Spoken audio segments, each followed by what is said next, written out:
Through the fire, through the living, through the wall. For a chance to be with you, I gladly risk it all. Through the fire. I had to do it. I was listening to that song all day. I had to do it. I'm gonna end the song, the show with another song, but I had to do that one good time. So since I But got that's that one of out my the way, favorite songs. exactly. But we gotta get back into this. You already know. As your boy 6 Man K Styles coming in through here. I know a lot of people missed me on Friday Night Madness. Daddy Duties do come first. So I am back today on Cooler Talk Monday with your boy, the DJ, the debonair 6 Man K Styles. To my stage left, as you already know who that is the great one, Mad Mike Sports, the mad scientist. I hope everybody has a good day. John Rosier, I haven't seen that name in a minute. Good God. Oh man, bro, you see, we are man. Y'all gotta stop with this ghost watching, man. Let us know what y'all like. Hey, you can leave a comment, an emoji, or something. Come on, peeps. But you already know that they always got to be in hiding, because at the end of the day, when K Styles come through with the ones and twos, the beautiful people come out. And I hope everybody had a beautiful day here today on a Monday. And I see Miss Maggie T is already in here cracking up, because I think this may be the first time she's seen this. You better get down with it. But we got 3 special words that we got to say to them every show. And what are those 3 special words, Mike? It's the real roll call.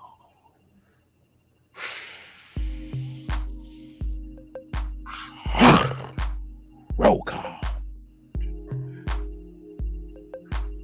Well, I hope y'all like my gold dust impression. I think I might stick with that from now on. And today's roll call is going to go with it. I just want to throw it up there. Appreciate that, Jonathan. Really appreciate that. Oh, man. We definitely appreciate everybody tuning in. So today's roll call is going to be Joseph Thornton, Pat Norris, Bubba Gump. We got the professor in the building, NFL head coach Noah Tyndale. As you already know, Atlanta Nation, Michael Walker. Not that Michael Walker. YMOF Jamal, Trauma Locks, ATL Joe, ATL Leo, Isaac Crimes. Like I said, Miss Maggie T Productions, Living a Dream EJ, Ghost Peppers, Daniel Bell.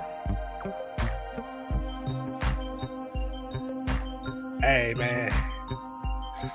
And Millie Mills and D Cole. Let's go ahead and get this show. Oh man, hey, look, I got one of my homies done popped in here today. I had 2 of them. Oh, haven't seen that name in a minute. I haven't seen that name in a while. Miss Sonia is in the building, as well as Recondo, which is one of my player partners, and help him get to his goal.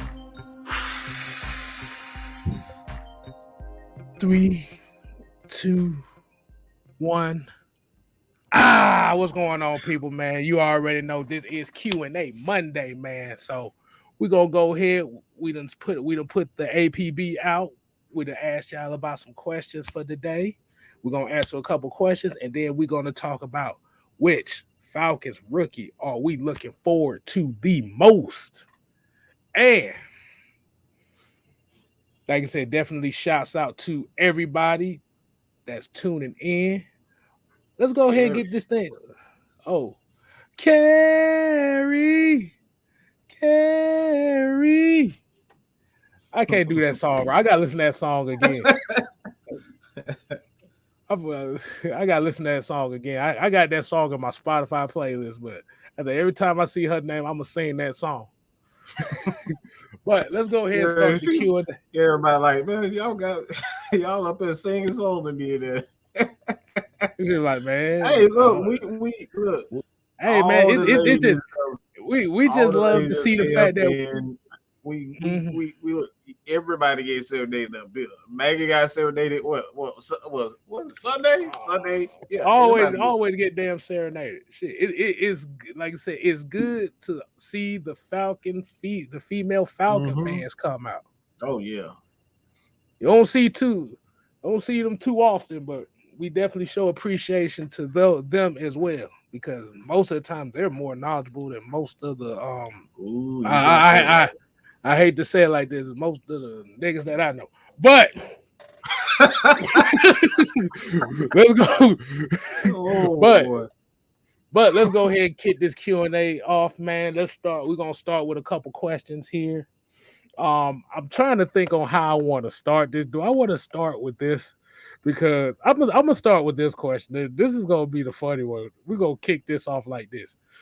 We gotta give shout out to the Sugar King for this question. But we in the month of June, but would you be open to signing Cam Newton? Hold on, wait a minute. Let me show you what my facial expression would be.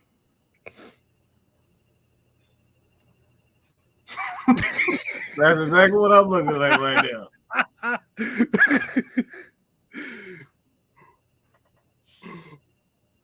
Why?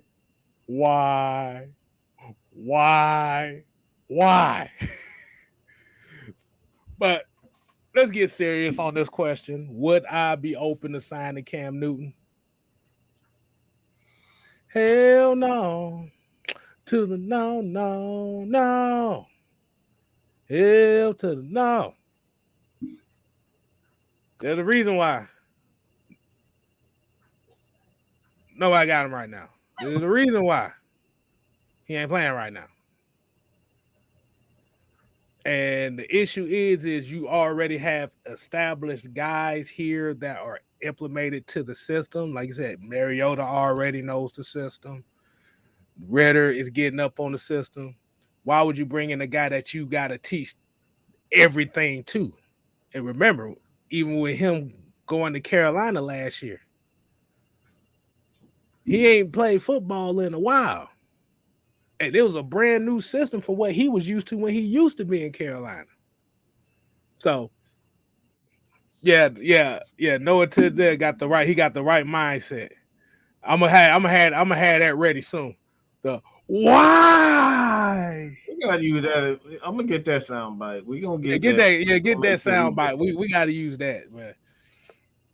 Al's gonna be laughing like hell, but he gonna be a sound bite of the show. But nah, man, I'm not open to signing no damn Cam Newton. I know everybody's been talking about the whole thing of he threw the ball underhanded 50 yards and how he still got. Yeah, he better throw that bitch underhanded, because hell, he throw it overhand, he gonna throw that shoulder out of place. That's what's gonna happen. But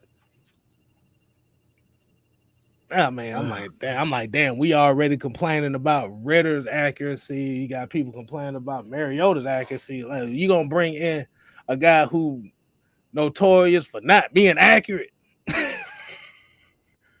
But this is one of those mindsets where people just want Cam Newton for the aesthetics of it, with him being the Atlanta hometown kid.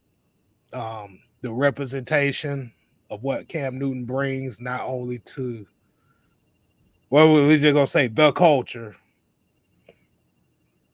but for a realistic standpoint, hell no. Go ahead, Mike. What you think on that question, man? The question is what I consider bringing him in. Of course, I'll consider anybody. When you look at the system what the Falcons run, you can consider it. They have two mobile quarterbacks, so the question becomes: does Cam Newton fit the system? I believe he fits the system because that's something that Arthur Smith does. Is he uses a lot of motion. He uses quarterbacks in the running game. And he likes to throw the ball in the middle of the field. Cam is not always accurate. I think we all know that, but he can make those throws that Arthur that he wants. But the biggest issue with Cam Newton is turnovers. Arthur don't like turnovers. Say that again. I'm telling you, right, Arthur does not like turnovers. So yeah, he does everything that Arthur Smith wants his quarterbacks to run, to throw hard, and to make those use your arm. That's something that Cam does. He has an arm. He has a strong arm. He can run. He's mobile. That fits into what Arthur likes to do, but he's a damn turnover machine. Ain't no way in hell I want him on the team with a bunch of young guys, and he's a turnover machine. Look at the comment. That's all I gotta say. Atlanta Nation said, "I do not want Drake London going through another Keaton Slovis situation." Bruh, see that right there. Nope. See, that's the reason why. That's exactly why. He's a turnover waiting to happen. This dude will flip. Cam Newton he clumsy as hell. Like we don't need that. We already got slew-footed ass Matt Ryan for 14 years. You know what I'm saying? The only time Matt Ryan can scramble if he got a straight line. Let's keep that trill. All right. So we don't need Cam Newton, whether it's his shoulder, him trying to run over somebody, or he fumbles the ball, or he throw the ball 10, 20, 30 yards out of bounds into the stands. Like, dude is he's just a mess. Cam is an absolute mess, and that's the reason why he was out with the Patriots, because he was just a nightmare. He just couldn't do anything right. So hell no, Arthur wouldn't last. He wouldn't even last through practice with Arthur. Arthur does not like turnovers. He despises. If you look at the sideline and you see his offensive lineman jumping off, he grabbing these guys here in their face. He looked at Matt Ryan one time when Matt Ryan made a bad read. I think he threw an interception. Well, he looked like Matt Ryan. He looked at Matt Ryan like he wasn't even a damn Hall of Famer. But he in his mind, he bitch slapped Matt Ryan for the damn interception. Bro, he's not. Yeah. I know he was looking like that when Russell Gage fumbled that ball against Detroit. I know he was looking that. Bro, Quadri didn't get no more playing time. Quadri, bro, he had look. The only way Quadri got a second chance is because I believe Davis got hurt. I believe it was Davis. Yeah, Davis. And I think towards the end of the year, Cordero started kind of wearing down, and that's why he had to. Like, he was forced to use Quadri. But yeah, Arthur don't like turnovers, dog. Yeah. Cam Newton is the perfect throw him up, bust him up quarterback right now.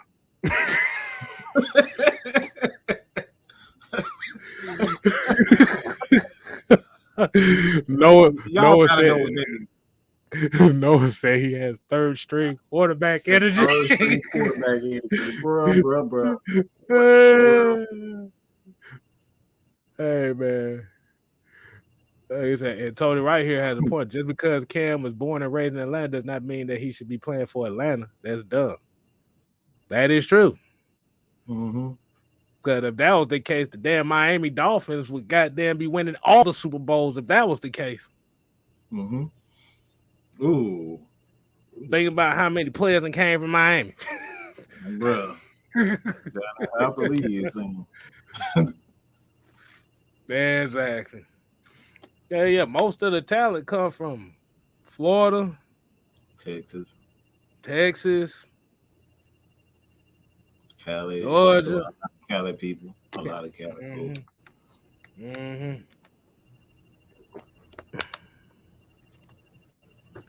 But yeah. So what you're saying is Cam is a possibility, but turnovers, fuck no. Fuck no. I don't like turnovers either. I hate Hey, yo, turnovers. you don't like Apple turnovers, man? Them shit be good as hell. Look, I like apple turnovers, but not those type of turnovers. If y'all know where I got that from, man, shout out to Children of Dollars. He always be talking about Apple turnovers and shit. Butterfingers. All right, man. Let's go to the next question, man. Let's go. Hold on. Before we get to that, hold on. I think somebody said, hold on. I think you might need to answer this question right quick. Hold on. Somebody came in here, said, if we're better offensively this year over the Colts, would your opinion on Matt Ryan for the past 4 years change? No. Because he had asked before, he said before, he feels like with Matt Ryan gone, the offensive line would be light years better under Mariota or Redder. No. Opinions change on Matt Ryan if we're better offensively this year? No. Did you see what he had to do? Fuck no. Why the fuck I'm gonna take back 60,000 yards passing? You fucking nuts?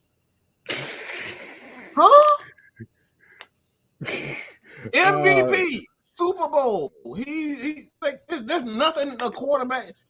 Anything a quarterback has done, Matt Ryan has done it outside of running fast. Mm-hmm.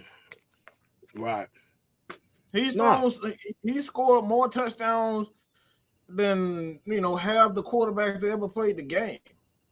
So, like, when you talk about if the offense is better, that's more of a chemistry. That has more to do with the scheme and whether or not everybody else fits inside the scheme. Right. I mean, because you're talking about an offense in its entirety. So if the offense flows better in this offense, because the scheme is a lot more simplified. When you get down to running certain routes, with the Falcons are going to run a lot of slants. They're going to run a lot of dig routes. And K-Styles called this last year when he hit me up. He's like, hey, you need to look at this Cincinnati offense. It's awfully similar to what the Falcons are doing. He called that a long time ago. K-Style called that a long time ago.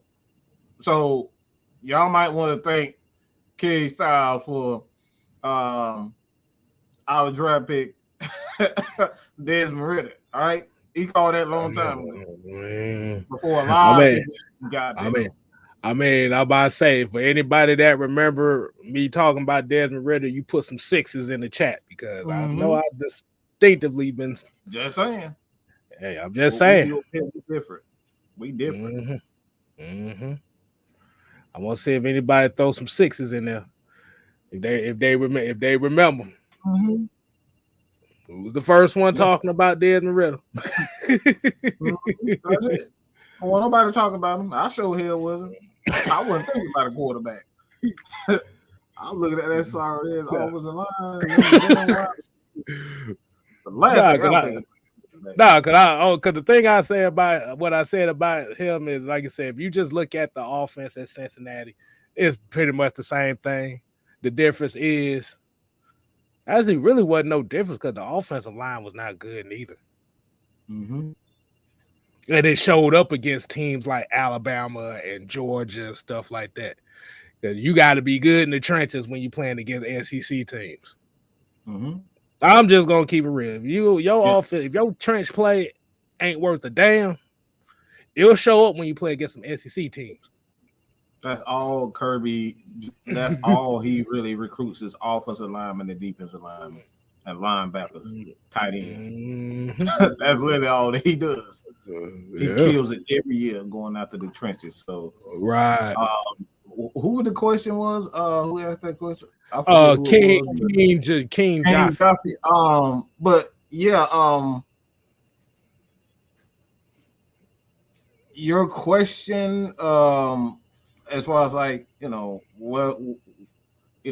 my opinion change? Like, no, my opinion won't change. But this is a good question. But it came down to, like, when we talk about the offense, I think a lot of people, and it's largely due to the fact that we got idiots at ESPN, idiots at the NFL Network, and idiots at Fox. All they want to do is focus on the quarterback. Like the quarterback is the only position that makes everything run. It really starts with the coach. We sit up here and talk about the players on the field all we want to, but if the coach doesn't have a solid scheme and he sticks to that solid scheme, the players won't follow suit. Like we see that every year with the Saints. The Saints offense ain't never changed. Sean Payton been playing, he been coaching that team about 15 years or something like that.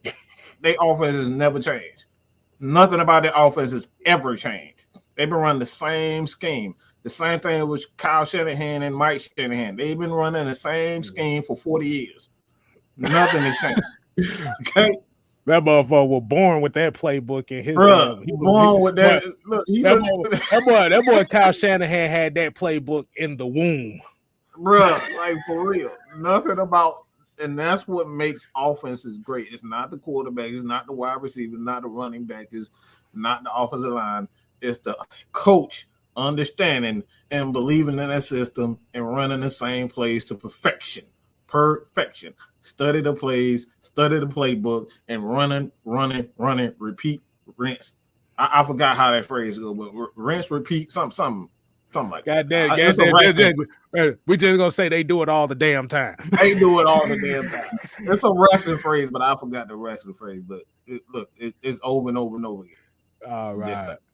Oh, you're talking about Suplex City? They just call it Suplex City. That's all it is. Yeah. All right, man. Let's get to this next question, man. Hey, Kid, I appreciate the question, man. Definitely appreciate it. Let's get to this question right here. I thought this was a very interesting one here. He said, Boogie124, shouts out to Boogie124, said, who do y'all think will be the team captains this season? Ooh. We know who it ain't gonna be.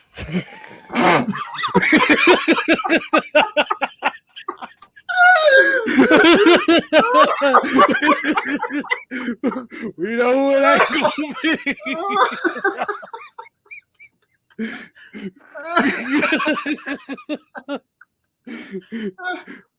He out there. He outside. He out there running routes on the field right now, getting ready for next season. He about to dig a hole in the damn ground, running damn route, bro. Exactly. Oh boy. But yeah, that shit crazy. I'm gonna do a video of that too. You reminded me of that. God, Out there, Calvin really out there running routes like he putting out tape like, dude, no, you got a gambling problem. Sit your head down.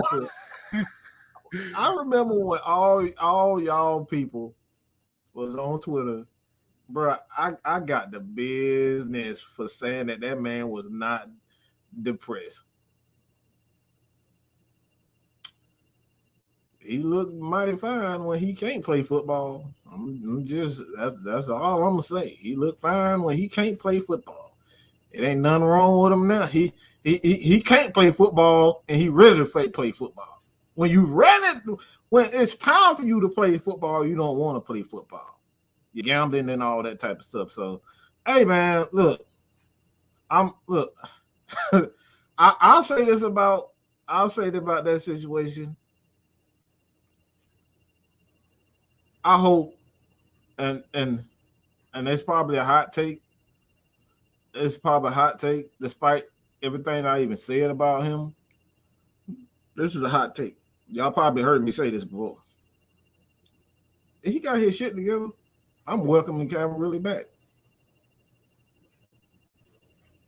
If he got his shit together, I'm welcoming him back. Because he's still Calvin Ridley. He's still that player. He's still one of those players, when you look at his skill set, we know what he can do. And about time, Drake London, Kyle Pitts to be at least another year, 2 years under his belt. You got the offensive line that's starting to gel. He comes in. You talking about a receiving core and an offense is it's disgusting right now.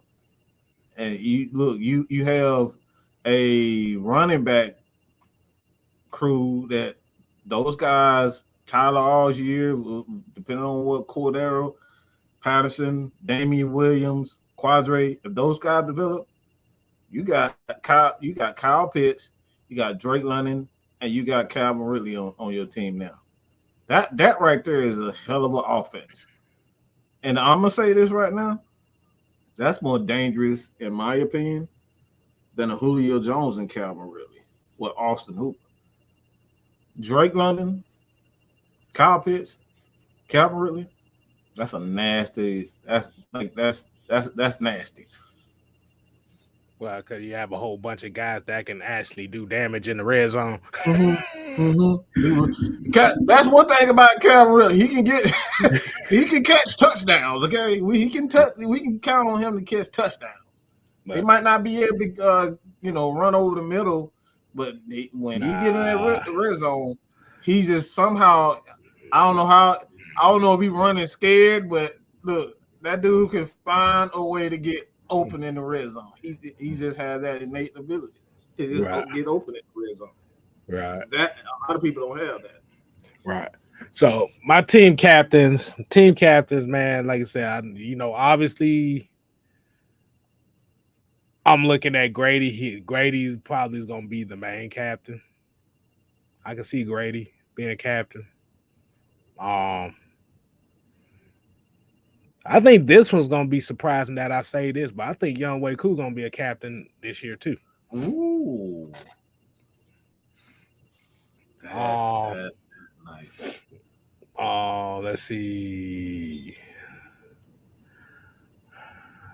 Debo gonna be a captain, of course. As crazy as it sounds, him and Grady are the oldest guys on him. Grady and Jake Matthews are the oldest guys, longest tenured guys on this team.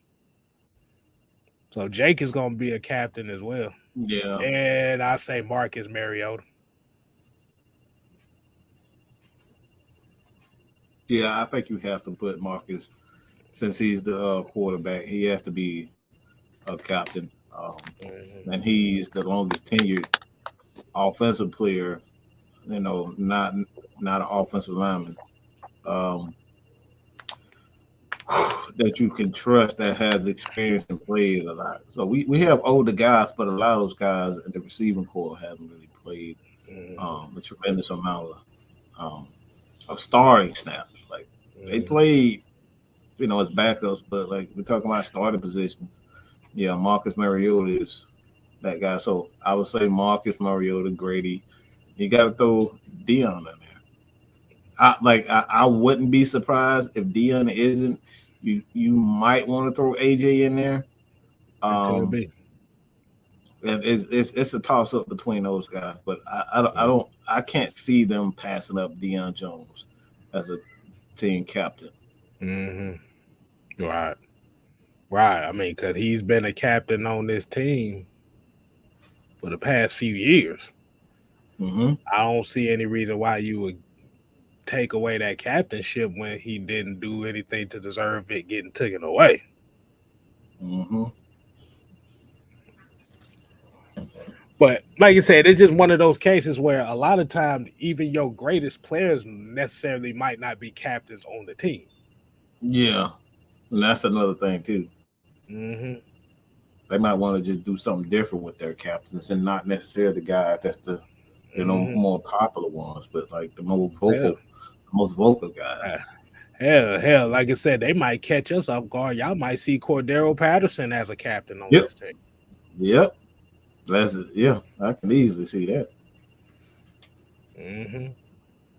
If we talk, like I said, if they're going just straight off of energy and if they're going off of energy and goofiness, Frank Darby would be a damn captain. But he ain't putting no teeth in the game yet to do that shit. He one of them people that I just want to trip up. He just be walking, just jumping up and down running the hallway. You just click, he just fall on his face. Dude always dancing, right? Sit your happy ass down somewhere. The hell you doing all that dancing for? I mean, shit. Hey, like I said, it is a more energetic version. Would you rather have? I'm gonna ask you a question. I'm gonna ask the people in the question here. Would you rather have Frank Darby's energy or Stephen Means' cheerleading ability?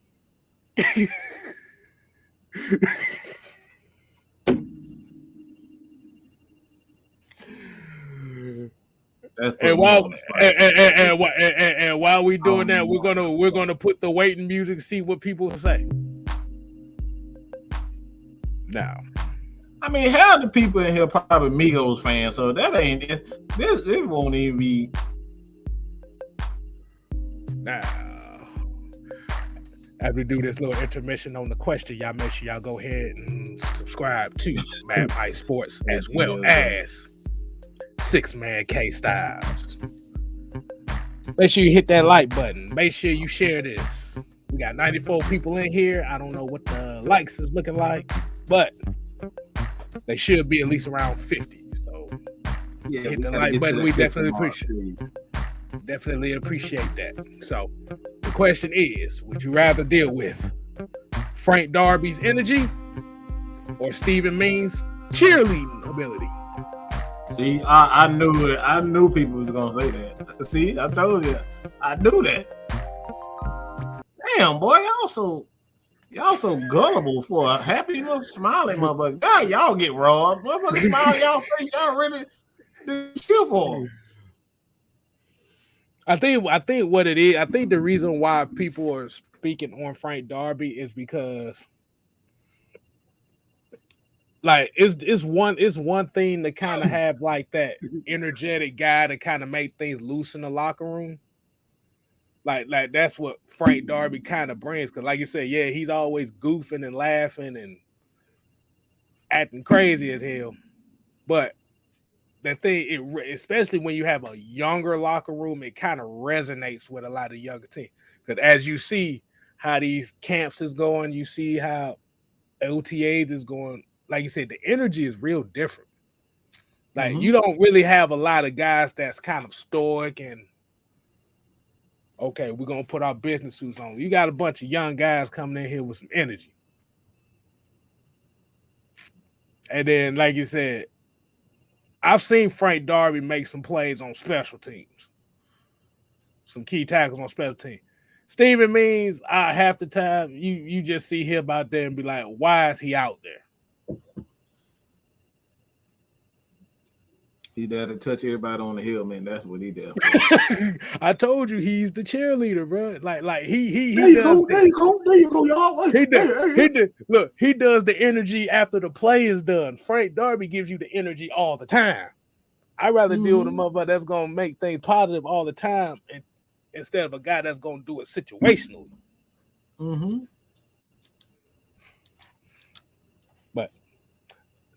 But that was a fun little question right there. Let's go ahead and get to this.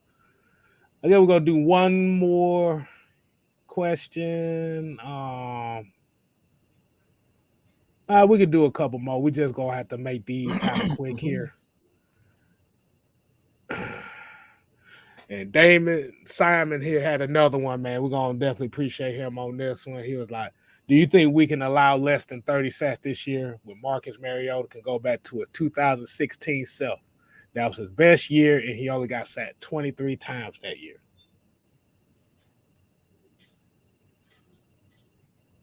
Hell yeah. Of course. This is a different offense. They're going to run the ball a lot more. They're going to use their quarterback's ability to move around, so you're going to see a lot less opportunities to get after the quarterback. Going to be more opportunities to hit the quarterback, but hit the quarterback as they're running rather than standing in the pocket and taking sacks off of pass plays. So, again, you're going to have more opportunities to hit the quarterback because he's going to be moving and he's going to be running the ball. So you're going to get hit more, but I would rather have the quarterback hit more than actually getting sacked. And that's just my personal preference. I'm like, I almost cried when I saw Matt Ryan all that blood. That's the first time I ever said this shit, but that shit was sad, bro. Like it wasn't nothing we can do for that dude. That dude was just bleeding. You saw the look on his face. It was just like, bro, what am I doing here? So I don't want to see any quarterback go through that shit ever again. That was sad. You see, it was worse than seeing Peyton Manning can't throw the ball 15 yards. That was worse for me. And I'm a huge Peyton Manning fan, but when I saw Peyton Manning couldn't throw the ball 15 yards, I was like, damn, my man gone. But when Matt Ryan sitting on that sideline and he just waiting for the play to come in, and he's just wiping blood all over the place, and every time he stepped back, he getting hit. That man had a coming to Jesus moment last year. Like, man, Lord, if you just get me away from this situation by any means necessary, I sure would appreciate it. And Lord and behold, the blessings came when they went after Deshaun Watson. You're like, oh, this gives me an opportunity to get the fuck up. Yeah, get the hell out of here. Yeah, that was tough. Yeah, bro. Like I said, you a quarterback, you getting sat over almost 180 times the last 3 to 4 years. Boy, that shit takes a toll on you mentally. Mm-hmm. Yeah. Like even going back to the Super Bowl year, shit, the motherfucker got hit over 150 times. Yep. So he literally been getting beat on for the last fucking 6 years. So, hey, man. And I'm going to go ahead. I'm going to answer this last question before we get to our real topic for tonight. D. Coleman here said, in the event Dean Pease retires in the next season or two, do you see us naming Matt Pease as DC or bringing in a more experienced guy? I see Dean making us respectable on D and then dipping. I mean, it's pretty much set up for his son to take over anyway. That's why he brought his son with him. That's about as simple as I can say.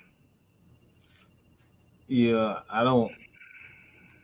if they were thinking of bringing in another guy, then that process would have already started this season. So being that process hasn't started, they haven't brought in a more experienced guy, whether it's a secondary guy or a linebacker guy that's, with the experience of a Don Martindale, somebody with that caliber. And you would say, all right, then they don't really believe in the guys as the position coach, but they've made no moves with their position coach this season. So that tells me that the guy's already on the team, which is, I think, one of the main reasons why his son even took the job, because he was a high school coach. Like he had his thing. And he could have easily went to the college game and got even more experience, but I think it's Pease. I think it's Matt Pease. Mm-hmm. Yeah, like I said, at the end of the day, it's all set up for him. Mm-hmm. Like you said, it's not one of those cases where, okay, we got a Matt Pease, let's just throw him out there as DC. No. Mm-hmm. No. Let Papa bring him in slowly. And then by the time Papa be like, hey man, I'm finna go sit in my rocking chair. I don't want to be on this grind no more. Here you go, son, take over. Boom. So he already has the game plans laid down. He already has. God, what's that word I'm trying to use? Okay, I'm just gonna use it the K Styles way. But he just got it all laid out for him. Like, shoot, this is what you need to do. Boom, boom, boom, boom, boom. I tried to use a specific word, and I couldn't come up with it. But yeah, everybody simple, like I say. Like I said, because if Dean Pease could get this past defense, even if it's not him, it's Frank Bush. Frank Bush has been really in the media forefront. So we got like even if it's not Matt Pease, we got Frank Bush, who's like I said, the media been going to him for a lot of questions, and they've been interviewing him a lot. So yeah, he's there. I like typically the guy that takes over is always the quietest guy, the one that you least expect. All right. Thank you, Brian Peoples. Thank you, Southside 12. That shit made me sound like an idiot. Yeah, the process. I had a brain fart there. I'm like, really? I couldn't say process. But hey, at the end of the day, man, y'all feel where I'm coming from. So that's the main thing. So let's go ahead. God damn it. Hold on. Yeah. Okay. All right, so let's go ahead and get to the main talking point for the night, man. Which Falcons rookie are you looking for? Who do you think will make the biggest impact for this upcoming season? This is a question everybody can ask, like everybody can answer. Who is the rookie that you're looking for to make the biggest impact?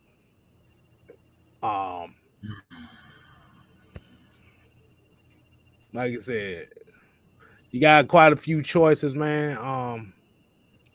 Mike, you already got yours, or you need a second to think on it? No, I got. Who do you think? Who you thinking?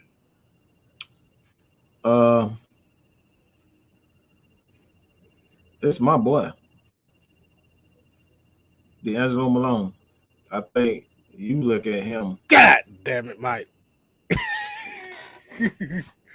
Go ahead, man. Go ahead. I guess great minds think alike, but he reminds me of another guy that Kill put me on, and that's Devin Lloyd. And like he can do everything around the line of scrimmage. He can play inside, outside. His athleticism is just absolutely ridiculous. Everybody talk about Troy Anderson, but he's a more polished Troy Anderson. Dude can absolutely fly around, and he's aggressive as hell to be so, to be small. It just would like he was a small guy in college, but he put on a lot of weight, but he's aggressive as hell. I'm about to say he may be small, but he bigger than what we've had the last few years. That's for sure. That's for sure. That's for sure. That's for dang on sure. But yeah, I think it's D'Angelo Malone. For some reason, he gives me this vibe of he one of them guys that's gonna put on the ski mask in the middle of the night. Like, hey, you got some problem? Oh, we got some problem? We got some problem? All right. Well, let's get it. That motherfucker look like he got a pack of Black and Miles ready to smoke them on the field. he look like that's what I need. That's exactly what I need. Hey, man. That's why I like his energy when he come off. Like I said, he just look like he about ready to do whatever it is to do. One thing about him I did not know I was looking at him against the run. He is very patient against the run. That's what caught me off guard about him. Hold on. We got a $4.99 super chat from ATL Joe. He said, put me on record. Okay. Troy Anderson will be the Falcons' best pick this year. Dean Pease, modern day Ray Lewis, R. Luke Kuechly. Talk about the T1000. T1000. Oh, that's T1000. That's T1000, bro. He run just like I'm gonna run just like T1000 from Terminator, bro. I'm telling y'all, boy. Y'all need to go watch Terminator, bro. Just watch Terminator 2 and T1000, the android / cop, and watch how he runs, and then watch Troy Anderson run. I was like, you can't tell me they don't run the same way. No, boy, no wasted motion at all. Man, I like that though. D'Angelo Malone. Yeah, I definitely like that one because I and Noah would tell you Noah actually Noah and Alex actually put us on D'Angelo Malone. So I had to give them their credit on that one. And and don't forget Trey as well. But my rookie, who I feel like that's gonna make the biggest impact for this upcoming season. So Mike already said one of them. I gotta go with the other one. But it's gonna be Tyler Algier. See, I was gonna say that one first, but I changed it to because I thought you was gonna. I thought you was gonna. Good God, Tyler Algier, man. Because if you actually pay attention to how the rosters is set up, he has the best opportunity out of all the rookies outside of Drake London to have significant playing time, especially with the way that they want the running backs to be. Algier just brings he just brings a certain toughness in the running game that even though you do have a Cordero Patterson, even though you do have a Damian Williams, he just brings an edge. He just brings an edge in that backfield that none of those other guys have. Like you have Damian Williams, you have Avery Williams, you have Cordero Patterson. But these guys are not physical runners. And what this offense needs, they need a physical runner. And Tyler can be that physical runner for this team. And it definitely, and the one main person that it will help the most out of this whole backfield. And I know Quadri Olsen. I know y'all, like I've already talked about Quadri Olsen. That's the reason why I didn't really bring him up as well. It helps Cordero Patterson the most. Yep. More than anything. Because this is why we keep saying it. Like the main reason why I didn't bring up no Quadri Olsen, because he has the most pressure on him this year to do something. Because watching Algier run the ball is not flash, it's not funky.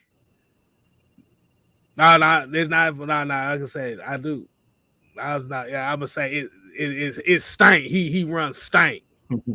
He just like, boy, he gave them 4 or 5 yard catch.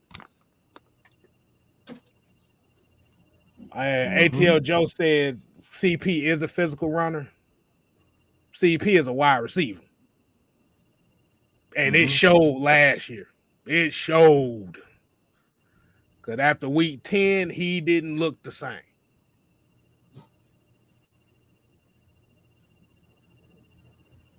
He did not look the same at all. And then, well, like I said, while you have a running back that's physical, that's used to taking the hits like that, it's a big difference. And the one thing that they doing with Algier too that I've noticed that they was doing in these off-season programs and stuff is they was working with him in the passing game. I knew you was gonna say that.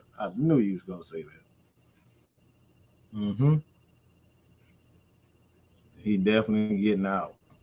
They using them in them swing routes, them little options out the backfield. They're getting him used to that. And his hand, he got I ain't gonna say he got great hands, but he's got serviceable hands. Go ahead. It's a difference between physical and physical. All right. And I probably confused the shit out of everybody when I said that. It's the difference between physical runner and a physical wide receiver. He's a physical wide receiver. He's not a physical running back. Right. It's a major difference. CP is one of the most physical receivers in the game, but he's a wide receiver. He's not a running back. He's not used to that in-game pound for pound.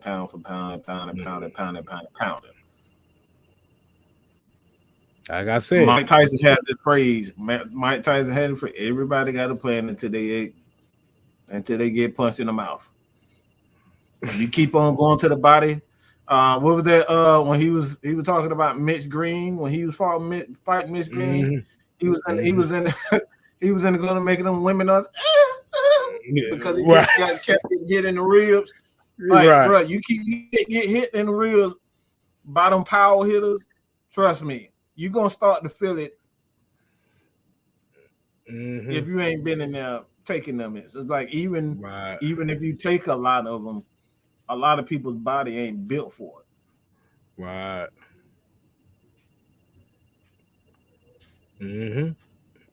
Because earlier in the season where Cordero Patterson was making the most impact, he wasn't used exclusively as a running back. He was he was a football player.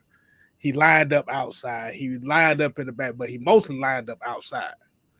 It wasn't until Mike Davis started fumbling the ball and Quadri Olsen fumbling the ball that Cordero Patterson just got hot. It was like right around that. Wasn't it right around the Dolphins game? Right around that little point in time when Cordero Patterson started getting hot. He was getting hot at the backfield. We needed because we didn't have Calvin Ridley there, so we needed a playmaking ass while we kept feeding them. Because outside of Kyle Pitts, who the hell was you throwing the ball to? All right. Who did you trust running the ball? I'm waiting for an answer on that. So I'm about to tell me because I've been, man. Look, yeah, I don't need to go on that again. Yeah, but yeah, like you said, it's like a boxer taking body blows. It's like a MMA fighter taking them kicks to the thigh. Oh boy, man, taking them kicks to the leg. No whips like them. They whips. That look, them kicks hurt, bro. Hell yeah. Most of the people are used to like Muay Thai fighters. The Muay Thai fighters used to kicking trees, bro. I'm talking about trees. Right. That's why every time if you pay attention to a Muay Thai fighter, like if you pay attention to them shins is always jacked up. They say the average Muay Thai fighter starts off at the age of like 6 or 7, but they retire by the time they 19. Like, so you can get that scar tissue around their bones and get used to your bones, kicking them like. So that's years of training for that. Right, them body like Mike Tyson perfected them body blows, bro. But you, that motherfucker, you be like you anticipate that body blow, and then you get that hook. He throw that one little uppercut on your ass. How he gets it. Motherfucker be walking around like the Walking Dead and shit. Oh,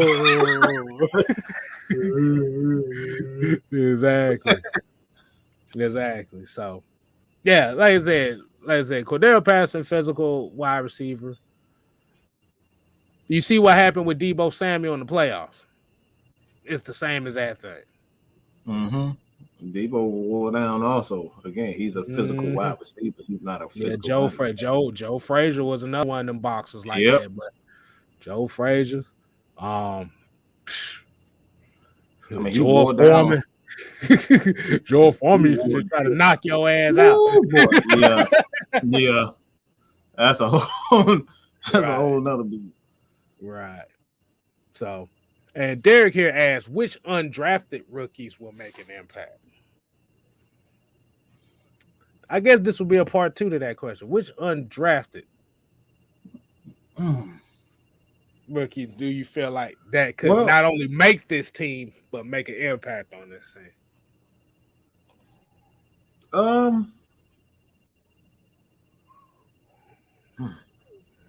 The only one that comes to mind, to be honest, is really just Seth Vernon. For me, I just feel like he gonna make the team. Like Don Maggio, like he had his chance, and I just don't. Don Maggio been on this team for 3 years. Like, he just don't impress. He don't impress me. Exactly. He's just Exactly. nothing about him impresses me at all. I'm just gonna Wow. be honest. Nothing. So you said Seth Vernon. I mean, shit, hell, he got the easiest path to making a damn team. Who's the competition? Who's the competition? And then he does one thing. He does one thing the other punters don't do. He's an athlete. He's played wide, and he's played wide receiver too. So yeah, he's an athlete. Tony just said another one too. Yeah, Brad Hawkins. Yeah, I can definitely see that. The only issue with him is they got so many safeties. Yeah, it's gonna be difficult. So unless you're talking about as far as special teams, I can definitely see that with Brad Hawkins. They got a lot of safeties, man. I'll say the most logical, because damn, you said the easiest one. Seth Vernon. What competition does he have there? Like I said, I would probably say Timothy Horn, because Timothy Horn, but D. Alford is a rookie. Is he really technically? Is he really? I don't know. Is he technically? Because he's had experience playing in football, so like I don't know if he technically counts. Technically he counts, but I don't know if he, I think he, because if he's never played in the NFL before, I think he would technically. He's still a rookie. He would still count as a rookie. But yeah, that's a good one. But I think as far as with Timothy Horn, not only will it give you a depth piece on that defensive line, but he's a guy that's big enough to where he can spell a Anthony Rush. Like I say, it's just one of those things where he doesn't really like if you compare to what the possibility of what a Jordan Davis would have looked like with a Falcon uniform, and Timothy Horn is two totally different sides of the spectrum. Like Jordan Davis is you see that wow, you see that bam factor. And Timothy Horn doesn't really have that bam factor to him, but he's like one of those lunch pail guys where it's like, okay, I'm finna do this thing. I'm finna make sure everybody around me is gonna eat, and that's just fine with me because that's a lot better than Route 96. Route 96. I don't know what he was good for, because every time I saw him, he was going backwards. He was going backwards, or he was struggling to stay in one spot. Right. So yeah, I'll say I will go with Timothy Horn. Like I said, so the two names that y'all heard here is Seth Vernon and Timothy Horn. Timothy Horn. Yeah. I hear about Kuoni Dane. I don't really see it with him. I don't even know what he is, to be honest with you, because he's supposed to be an inside linebacker, but he built like an outside linebacker. He gets blown up. He gets blown up like a motherfucker. And let me also say this. I finally got a chance to look at Nathan Landman. Nathan Landman can be an X factor for this team as well. This is not my choice, but I'm just using this as an honorable mention. Nathan Landman can be, because if you look at Nathan Landman, he pretty much brings to you what we thought Errol Thompson was going to bring us last year. It's the same thing. He's just downhill. I'm going to attack the line of scrimmage type of linebacker. He's the complete opposite of Paul Warlow. He is the complete opposite. But yeah, like I said, and he and y'all remember The Replacements, right? Y'all remember the movie The Replacements? Nathan Landman reminds me of Danny Bateman. He reminds the crazy ass linebacker that was the FBI agent. He was the cop, the ex cop / linebacker. Yeah, he reminded me of Danny Bateman. Oh my God. But that's if he even gets a chance to really make on the team. I see him more so on the practice squad anyway. But we're just talking about guys that can actually make the 53. Yeah, I have to go with Timothy Horn because he's stout enough to where he can hold up against the run. And that's one of the main things we need. Because by looking at this base defense the Falcons going to be rolling with, Marlon Davidson went from being Grady Jarrett's backup to playing opposite of Grady Jarrett. Yeah. Mm-hmm. So that's very interesting. So we're going to go ahead and wind it down. Before we wind it down, I gotta address one more thing. I'm gonna take about another 6 to 10 minutes to addressing this shit because I'm so sick of hearing this, and we keep having to address this every chance we get. I want y'all to read something that I saw today. Okay, let me set it up for you, Mike. Let me set it up for everybody. Atlanta Falcons put up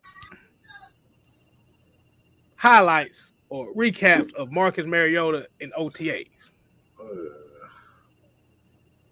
That when we saw that he looked crisp throwing that out route. That's the one thing I can say. That out route looks beautiful. The way he threw the ball. For Falcon fans, you better expect a lot of out routes. A lot of dig routes. But here was the comment that I saw that literally had me on the on this shit. Look on the sit your goofy ass downside of the game right here.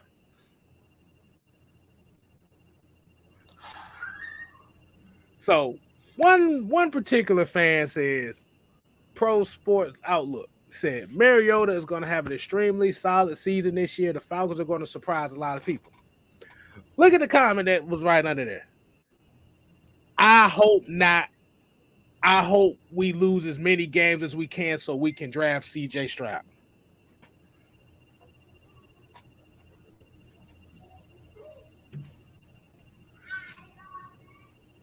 Well, I swear these athletes be having y'all nuts because y'all girlfriends do not have them.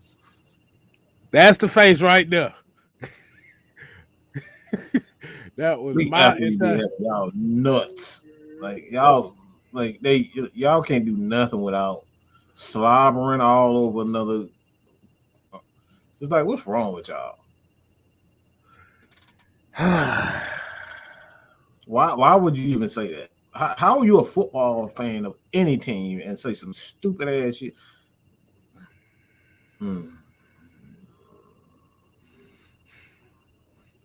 Hold on, let me hold on. Yeah, go. Hold on, I gotta do some magic right quick. Please do. Please put that up. Please do it. You ain't even a man with that statement. No man will even make that statement.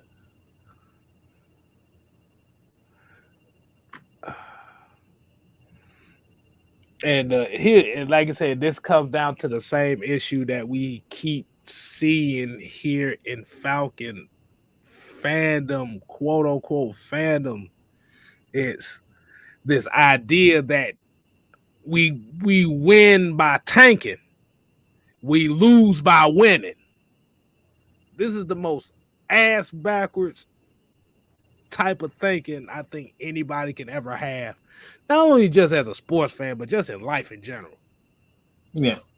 Just a loser mentality.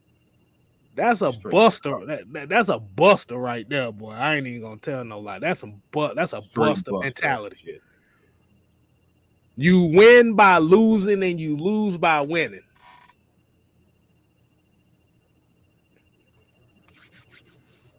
And Tony Wright was like, yeah, fuck them comments underneath. The issue that, like I said, we really don't give a damn about the comments. It's just they just fun as hell to pick apart. Mm-hmm. Oh, they definitely they fun to pick apart because we have to once again go through this as people. I ain't gonna say people. It's like, and this is where I blame the ESPNs, the Fox Sports, and stuff like that. is trying to hype guys up before the damn season even plays out.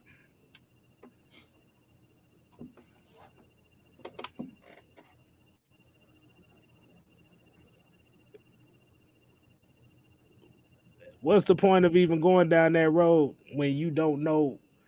Like I said, you don't even know if those guys are even gonna be worth a damn. This is what I said last time I was on the show. What if CJ Stroud and Bryce Young have terrible seasons here in college? I highly doubt it.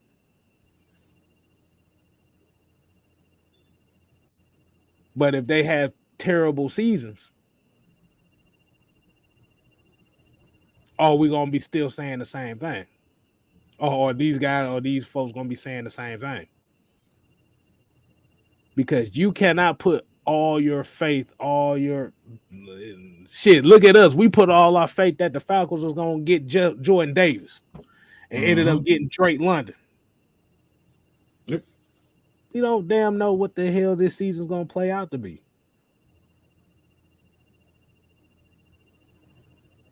We don't know if these quarterbacks gonna be any good. They could be good in college. But what do these coaches see on tape?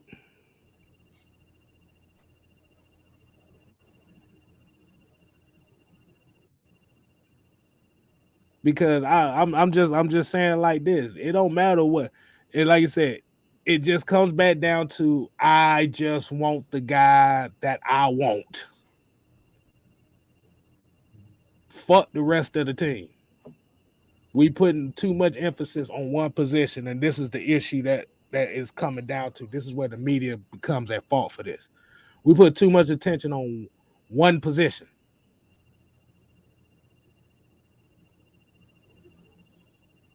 You got 22 other spots that are out there.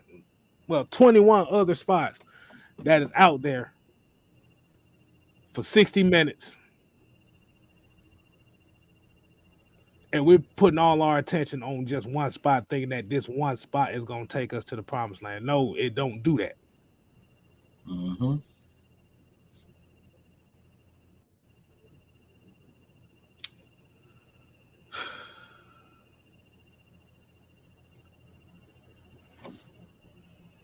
Let me say this. This mentality comes from, and I'm gonna go all the way left with this. Y'all gonna really get what goes on in the man of the mind of Mad Mike. This goes is it's the slave mentality. You go from not having a damn thing, and then when you get free, all you doing is just happy to have a little something that they give you. They give you a couple of scraps. You go from eating grits, and I love some grits, so it ain't a shot at grits. I love grits, but you go from grits to, hey, dang, I can buy, some oatmeal now. I don't have to eat grits all the time. You go to something sweeter. We go from that to something sweeter. Everybody want a lot, everybody want the tasty food. Everybody want the lobster. Everybody want the good stuff. Everybody want a Ferrari. Everybody want this, they want that. But when it comes down to football players and how we want, y'all would rather lose than actually work for it. Go through a process where you have to work your ass off. You want to be given an opportunity, because that's what the draft is all about. They giving you the best odds because you suck. This is what the NBA draft is about. They're giving you the best odds because you suck. I don't want nobody feeling sorry for me. I want to be able to work for my shit. I want to be able to tell people I earned this shit. I didn't get this because I sucked. I didn't get this because I got 15 kids and, somebody got to help us raise these kids and be on, I don't want welfare. That might piss a lot of people off of me saying that, but I don't want welfare. I want to be able to work for my shit. I don't want to get the number one pick in the draft because, I want a shot at LeBron, or I want a shot at Shaquille O'Neal, or I want a shot at Michael Jordan. I don't want that. I want to be able to work for my shit. I would much rather build the Detroit Pistons than have a Michael Jordan, Scottie Pippen, and Dennis Rodman. Why? Because they gritty, they hustle, and they work fucking hard. I love teams like that. They work hard. Nobody cares about this shit that actually people working hard. Everybody want the new shiny toy, and this is why everybody going after CJ Stroud, because he can run fast, he can throw far. The same thing with Justin Fields. All these players that everybody want. It's ironic that every last one of them had the same characteristics. And it goes back to one of the most iconic players that have ever played the game, and that's Mike Vick. People just cannot get over the fact that Mike Vick is not going to come back anymore. Every black player that has ever played the game has to have two things. They got to have the ability to throw, and they got to run fast. Everybody that we want, everybody that we've seen. CJ Stroud, Bryce, Cam, Justin, I can keep going on and on. All those players have the same exact characteristics. Why is it that? A lot of you people have no clue that you are mentally stuck with Mike Vick. You people have not gotten over the fact that Michael Vick is retired. He and I are the same fucking age. Believe that or not. It's time to get over this shit, bro. He ain't coming back. He don't want to play. There is never going to be another Michael Vick. Get the hell over it. No more. And don't tell me about CJ Stroud is a good passer. That dude is ass. No, he's a pocket passer. I'm just saying. I just saw CJ. I don't want to hear. I don't care if he ain't even a pocket passer because he ass. Okay. He can throw the ball real hard. That's what we seen. I already did the film on. The only thing he does is throw the damn ball real hard. Are you talking about staring down receivers too? Talking about staring down receivers too? Staring down. Okay. Look, bro. Okay, look, bro. They don't want to know we already did the film on him. We already know what he is. If he don't stop staring down receivers, boy, he ain't gonna be worth shit. And that's the issue with a lot of Ohio State quarterbacks as well, is they all tend to stare down receivers because they have the best athletes on the goddamn field. Yeah, that's it. Real quarterbacks do this. You see my eye doing right now? Boom, boom, boom, boom, boom, boom, boom, boom. Yeah. Pay attention. Like that, pay close attention and see how many. This is why we always say, when you look at quarterbacks, look at the green sticker on the back of the helmet and tell me how many times you see that motherfucker moving. Mm-hmm. That's when you know you got a quarterback right there. If that thing ain't moving that much, he's staring them damn receivers down. Like I said, it's not even a guarantee that he's going to be as successful. The only reason why people think that he'll be successful is because he's at Ohio State. Ohio State always have quarterbacks that put up great numbers.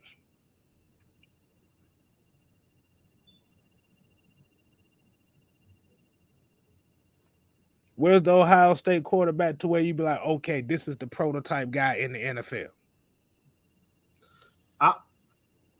Okay, so let me disprove another myth too. Is that this is just hot now and we love everything exciting.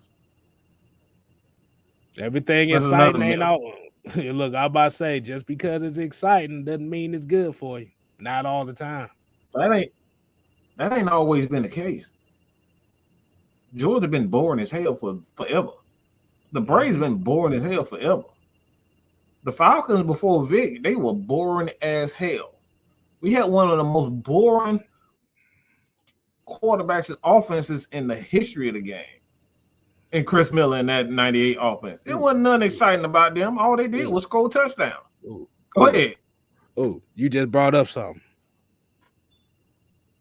All those people that's in Atlanta that crave excitement for the Falcons are the same ones that cheer for the Bulldogs when they're born. Mm-hmm. Yeah. I want y'all to go ahead and cut that up and say that.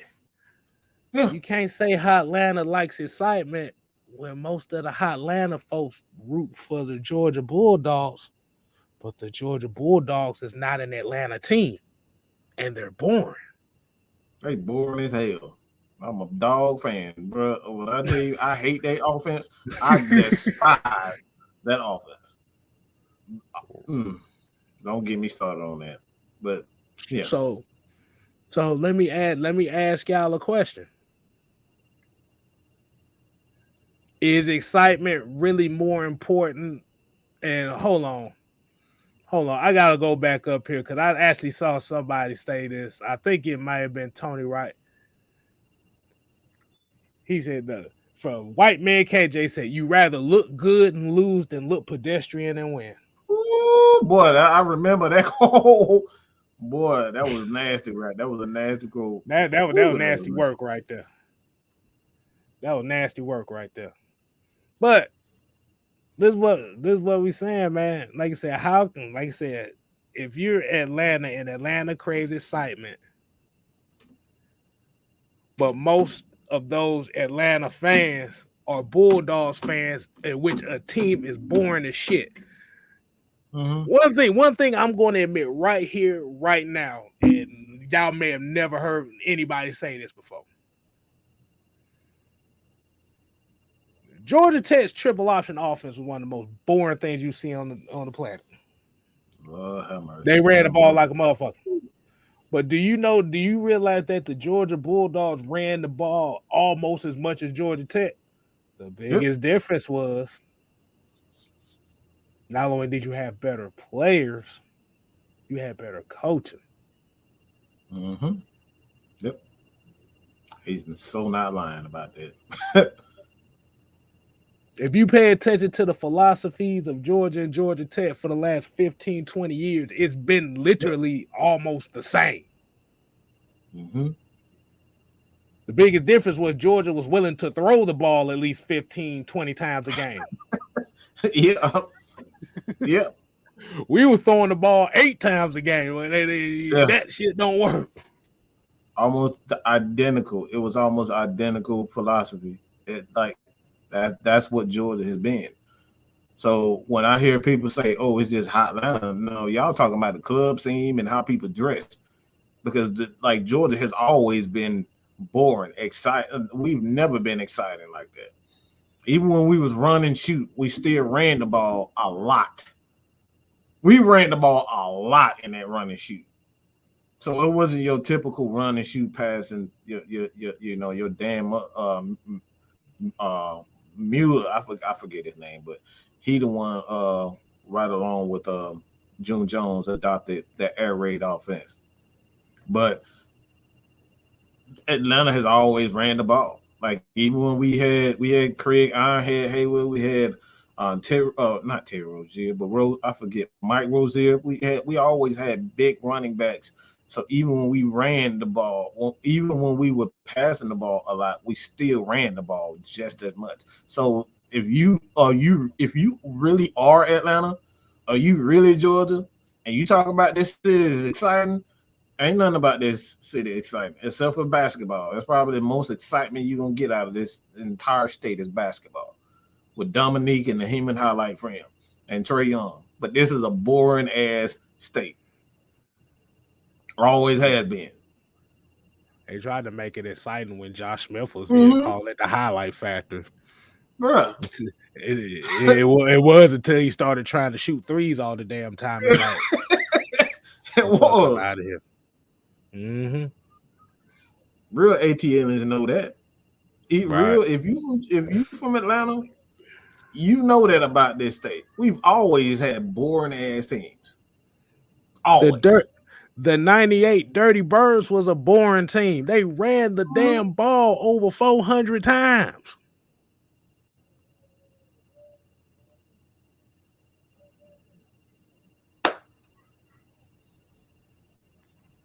See, the issue comes, it's not even about running the ball. It's running the ball from a position that's not really traditionally a running position, which is the quarterback position. Yep. You can see the thing with that is it's not about that it's exciting, it's marketable. It's all about marketing. It's all about I can market this. I don't give a damn. Even though with Michael Vick, you had 2 winning seasons in 6 seasons. Mm-hmm. You only had 2 winning seasons, two playoff appearances in 6-7 years. I see something weird that's happened right now. Somebody tell me something. Just let me know this because I've seen something weird that's happened. We went from having a lot of comments and everybody comment and joking, and then we start making these references in the comment section. Is like we still the numbers is still the same, but we must got y'all thinking like, damn, y'all right. I just want to know why everybody's so quiet now. That's all. Right. Like I said, the last that comment about the excitement, it was back in like 9:27. Boy, it's 9:34. It about to be 9:34 right now. Quiet as a motherfucker. I'm just saying, bro. Like I said, we look. If you are Georgia through and through, there's nothing about our teams that were exciting except for Trae Young and Dominique Wilkins. Right. That's the most excitement that we had. You had Calvin Johnson. You can throw Joe Hamilton. Like even Joe Hamilton. That was a run first offense. It was like a run balanced offense with the first Keydon Slovis quarterback in Reggie Ball. And I will say, boy.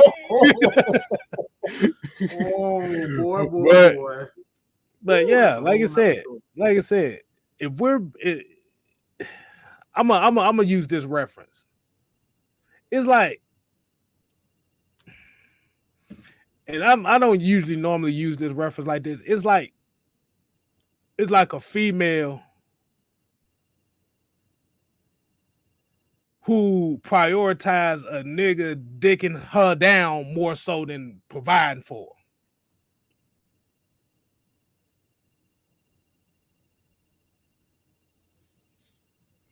her. He can hit that. He can hit that spot for the female, but all his other qualities, he can't do shit. He ain't got no car. He ain't got no job. Ooh. He can't spell his name right.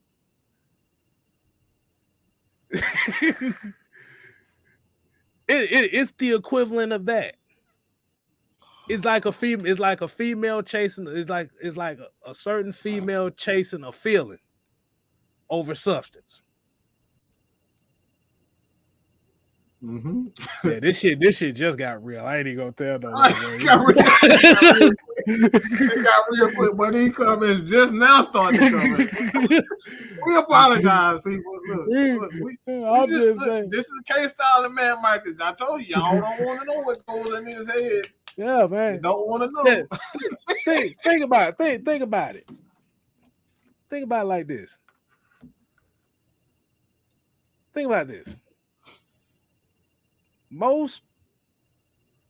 And then, like you said, most people that out here struggling in relationships are people that are chasing a feeling more so than chasing the substance. Yep. That's exactly what this is. Where we talking about, we need a quarterback that's excited. You're not chasing the substance, you're chasing the feeling, you're chasing the orgasm. Like that quarterback makes you orgasm. That's what it does. Instead of going after what you really need, or going after what right. Look, I told y'all, bro. Y'all don't want to know what goes in these domes, bro. They talking about red pill 6. What we're talking about red pill 6 man. I'm like, nah, man, it ain't just about the red pills. They talking about red 6 man tutorials and review. Hey, shout out to MTR, but goddamn, bro. Hey. But yeah, like I said, that's pretty much how it is. And I noticed now that the CJ Stroud comments and Michael Vick comments done went the hell away. Go home.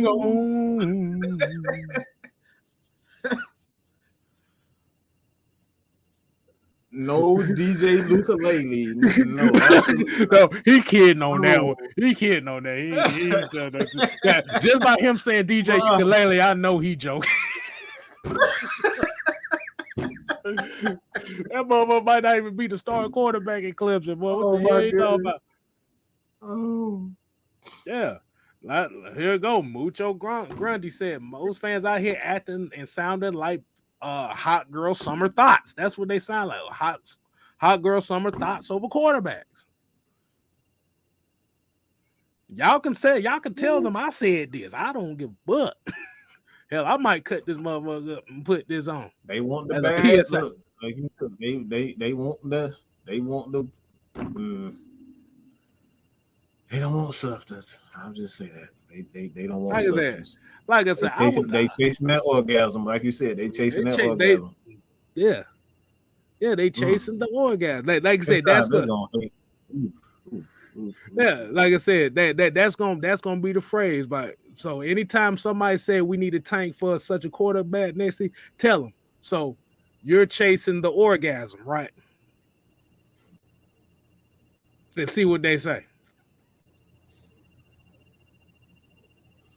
And that's another myth too, that excitement sells tickets. No, the fuck it doesn't. Because if you don't, go ahead. Once again, you chase the orgasm, but over time that shit gets boring. Mm-hmm. So you can be excited at first, but if you still don't win, that excitement goes away. And motherfucker be looking for the next one that's gonna get them off. We just got rid of a quarterback who was doing the same thing every year. Duh. We literally just got rid of the quarterback that's been doing the same thing every year. 4,500 yards, 30 touchdowns, less than 15, sometimes 15 interceptions every year. If y'all want to know what comment he's talking about this comment right here. Yeah, it said tickets at which first priority any business. Cowboys, like, let's just say for instance, if excitement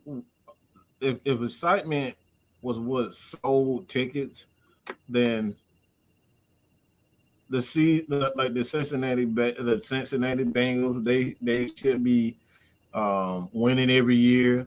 They should be making a lot of money, but like the Bengals has been one of those teams, like they had a good offense, but they still could barely get people in the seats like that.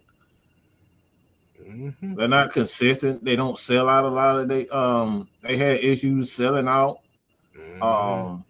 games. Like nobody put them on like the big time moments and stuff like that. When teams don't play like these Monday night games and whatnot, they're not making a lot of money. They're not selling a lot of tickets. And that's how you can't get players to come to your teams when you're not winning games. So winning game, you can look at the Green Bay Packers, San Francisco. They've been consistent for the most part as far as like them providing a winning culture. The Patriots, the Saints for quite some time, in the last 10 years or so, they've been a winning organization. I can go on and on about teams that are always been there, like they've won. Winning is what sell tickets. But let me ask you a question. And you just said something right here. I just want to reiterate what you just said. You said the Patriots, you said the Steelers, Mm-hmm. you said the 49ers. Mm-hmm. Now these are, well, hell, we can even throw the Cowboys in there. Cowboys, you can throw them in there, yeah. These are organizations that always sell tickets no matter what. Am I right? They always be selling the hot sellers and tickets and stuff.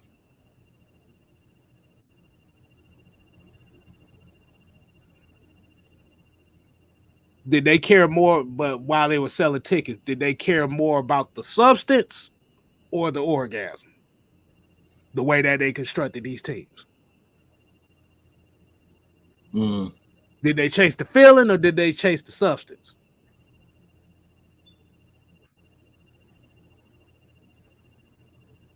That's a good one. I want to see what they think. Mm-hmm. Nah, cause he's talking. I know old boy talking about profits is top priority for every business. That is true. 32. That's 32 businesses in different cities. Mm-hmm. Each city has a different population, and each city has a different right. Like a demographic where people in Atlanta versus, I just say this for instance, like there's a lot to do here in Atlanta. There's a lot to do in San Francisco. It's a lot to do in Dallas. It's a lot to do in New York, California. It's a lot to do in them big states. But when you go to Green Bay, ain't a damn thing to do but ride horses and shit. Like ride bikes through the snow and shit. Like that ain't shit to do. Look, I used to spend a lot of my summers in Alabama. I'm straight from the A, but my mama made me go to Alabama a lot of summers. It ain't a goddamn thing to do in Alabama, okay? Right. So you're not gonna make the same money that you make in Atlanta, Chicago, New York, Cali. You're not gonna make the same money. So when you sit up here talking about, profit, but the profit ain't gonna be the same for each state. Mm-hmm. That's where winning comes in, because if you win, you're gonna make more money.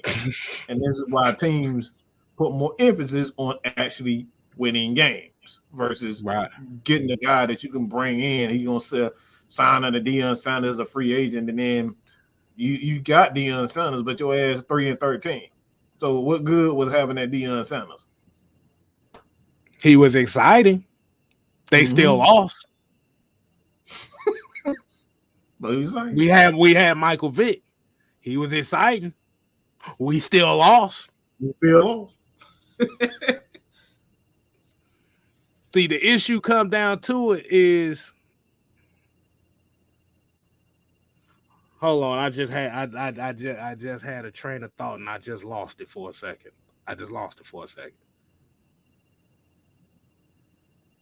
Damn it, I just lost it. I had it, I just lost it. I'm a country boy, Tony. Look, my mom is from Alabama, okay? My dad is an ATL, but my mom's straight from Alabama. But like you said, we can't be out here trying to get stimulated over some shit like this. You keep look. You know what they remember what they always say. You can always chase the girl, but you will never get the girl if you ain't got no money. If you got money, the girls come to you. Oh boy.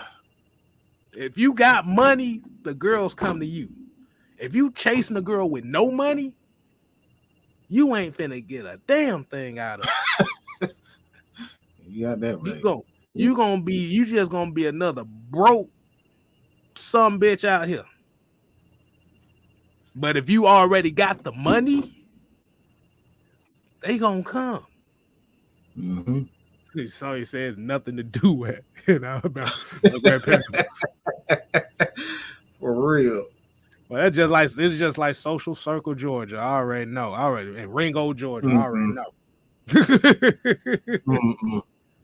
Don't want that.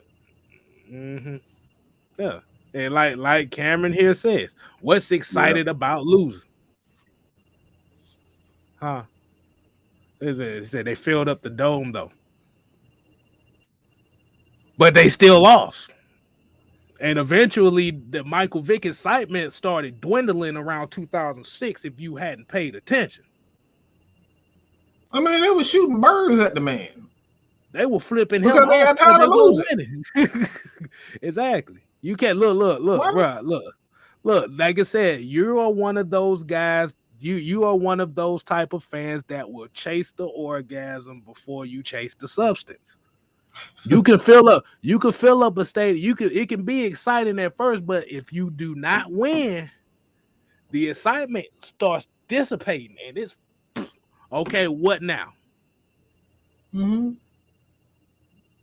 That's telling the female. That's like telling a woman, okay, yeah, you could throw that ass in the circle. What can you do now? I done seen it for the first month and a half. What can you do now? Can you cook? Can you rub it back? Can you watch the kids? Can you stay off the phone? And like I said, flip the roles reverse. Okay, you put that thing on her. She's gonna ask you, okay, what can you do now? Do you have a job? Can you provide? Can you protect me? Can you protect your kids? Do you love your mama? Do you love your? How do you treat you? How you treat your family? Right. All of it. Right. So basically, what this guy's mindset here is, he wants the quarterback that makes him feel good. That's really what it comes down to. Make me feel good. Wait a second. Hold on. What was on Monster's Ball? She was like, make me feel good. Make me feel. Goddamn, goddamn, he was tearing her ass up in that living room, boy. That's what they want. They want somebody to tear that ass up in the living room. Holly Berry talking about make me feel good. What was that? Billy Bob Thornton like the guy hand around the throat like That's what they want. They want to be. I'm gonna say it like that. They want to be fucked. They don't want to be serenaded. They want to be fucked.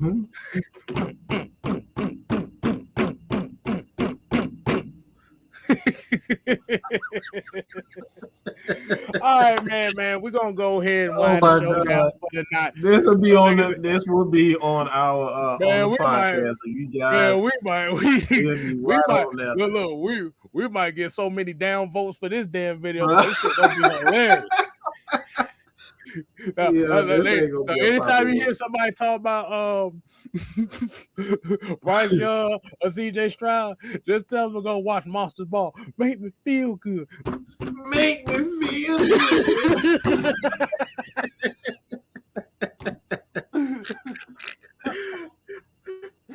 Oh boy, they thought people hated us. Then now we come up with this goddamn comment, boy. These folk gonna hate us.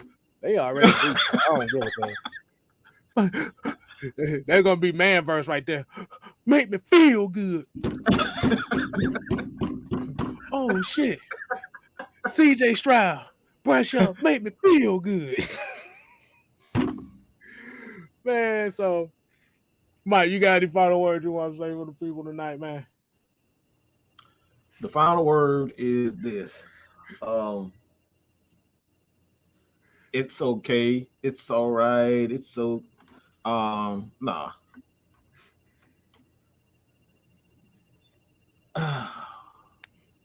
I want to end with this. I'm gonna say this. I'm gonna say it again. AJ Terrell has gotten better every year that he's turned pro. Y'all heard me say time and time again, I give players 3 years to prove that they are elite. Well, he's going on that 3rd year. He's gotten better. Hold on. It's been 3 years. He drafted in 19, right? 2020. 20. All right. Yeah, so he's going into his 3rd year. He's going into his 3rd year. This is that year. He's improved, and within 1 year, that's remarkable to have a guy in his second year have the numbers, and I'm talking about numbers across the board at defensive back. Across the board, AJ Terrell has gotten better, and it's just amazing to see a guy. It's almost Grady Jarrett-esque. Like Grady Jarrett came in as a player. All right, we knew that he was a 3-tech coming in. He made a little bit of impact, but that second year, we just saw Grady just turn into an absolute monster, man. Like he turned into a damn monster, and that's where I see AJ Terrell. This is the season for him to, in my opinion, become that elite corner. I'm not ready to say that he's an elite corner, but if he plays like he played this past season, this year, oh, he's elite. And I'm gonna continue to say this. I still think he is the best corner in the league. Money and contracts don't mean you the best in the league. And interceptions, we already the one want to go down that road, but interceptions don't mean you the best corner in the league, especially when you look at the numbers, giving up 1,000 yards, all by your lonesome.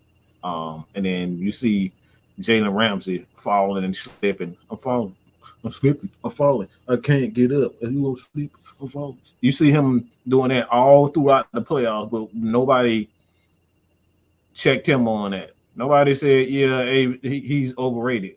Had that been AJ Terrell in the playoffs doing all that falling on the ground, this man was on the ground. Look, Mustang was on the ground. Pussy popping the whole damn playoffs. Okay? Pussy popping on a handstand. Boy, don't make me bring that man. Look, stop. Everybody know that, man. Stop. Nah, don't even go. Don't even go there, bro. Don't even go there. I'll let it go. But that man was on the ground a lot during that playoff. The film is there for you to see it for yourself. You ain't gotta believe it. You can watch it for yourself. I don't remember AJ Terrell falling on the ground and slipping and falling and doing all of that. I remember AJ going up for tip passes, coming down, down there breaking his shoulder out because he had a concussion. Like AJ Terrell, when he goes out, he going out because he's one of those guys. What I said today, what I need to see from Kyle Pitts is that intensity. That's what I need to see from Kyle Pitts this year, is that intensity. So I need to see exactly that from AJ Terrell. I'm probably the lone person on that, but I still think AJ Terrell is the number one corner in the league. I don't think there's a better guy that has all of the techniques down. The dude is technically sound, bro.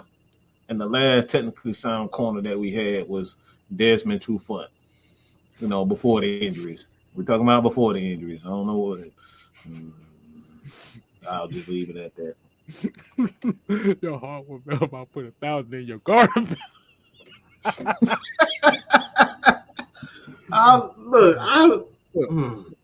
Real fans gonna hate me, man. Come on, man. Y'all know that man sassy. I don't even try to act like I'm the only one.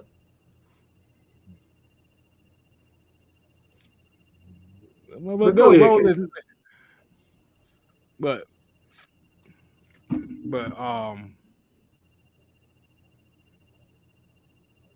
on. But hold on. Let me go ahead and do this right. We gotta get that. Yeah, I gotta do this right. I gotta do this. You know what? I'm gonna do this in song form tonight. So we definitely appreciate everybody tuning in to the Cooler Talk Q&A on Monday nights. So make sure you go ahead and continue to subscribe, like, comment, share. Not only Mad Mike Sports, But 6-man K Styles as well. Let's cut it down a little bit so y'all can hear my voice a little bit better. I'm gonna end mine on this. It's pretty much gonna be on the same thing we talking about. He said an interesting comment here. He said that the Georgia Dome was empty before Michael Vick. You do realize that sounds that's a very bad thing to say right there? Because you just exactly made my point. When you're chasing that feeling, that made me feel good feeling, when your body tingles all over, when you see this guy, when you see this quarterback, when you see this player, that makes you feel good all inside, makes you feel good about yourself. That makes you feel good. You put that over the rest of the guys. This is what we're talking about. And this is the issue that we are having in the divide of the Atlanta Falcon fan base.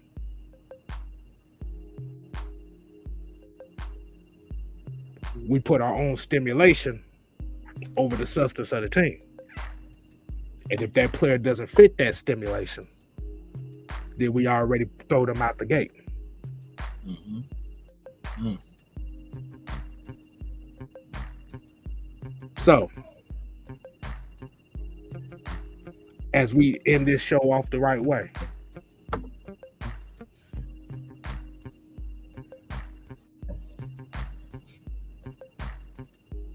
like we always say here, make it make sense.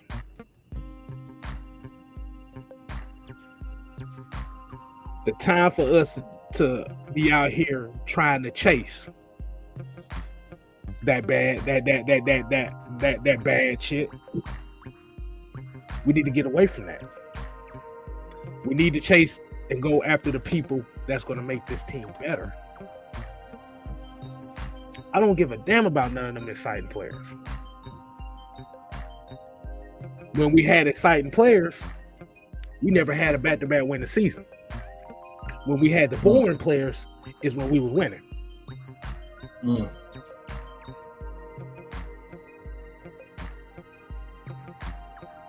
So, if you have that same energy of embracing the Georgia Bulldogs, if you have that same energy for the Atlanta Braves growing up, just like Mike said, you give that same energy. Scientifically, an excitement only lasts but a little piece of time. Excitement only lasts like a flame on a candle. Eventually, that candle's gonna burn out.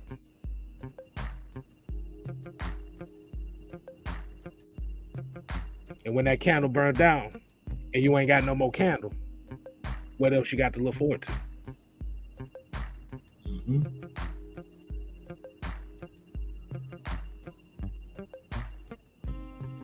And every comment ends with the name Sillies. I'm gonna leave that alone.